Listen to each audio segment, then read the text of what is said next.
அது எல்லாருக்கும் உணர்த்தணுன்ற உணர்வு எனக்கு இருக்கு. ஏன்னா நல்ல வெளிச்சத்தில் இருக்கிற ஒரு ரூம்ல பளிச்சு லைட் இருக்கு, திடீர்னு ஃபீட் போய் லைட்லாம் ஆஃப் ஆகிட்டா அப்பதான் அந்த கண்ணுடைய பலம் தெரியும். இது எங்க ஸ்கூல் இருக்குது, இங்கே இருந்தாலும் தடாபுரம் விடுவோம். ஒரு 10 நிமிஷம் லைட் இல்லாமல் இருந்தாலே இந்த உலகம் எந்த மாதிரி நமக்கு தெரியும்.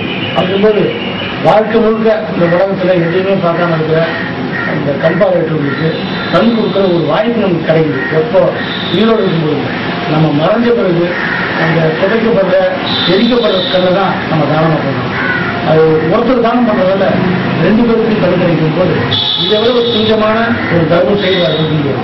அதை மனசில் வச்சுங்க, நல்லா யோசிச்சு பாருங்க. கண் நல்லா தெரிஞ்சு கொஞ்சம் பவர் தெரிஞ்சதுனால பேப்பர் படிக்க முடியனால அப்போ அதை ஃபீல் பண்ணுறோம். டாக்டர்கிட்ட போய் டாக்டர் கண்ணை தெளிவு வருது அவ்வளோ விசாரிக்கணும்.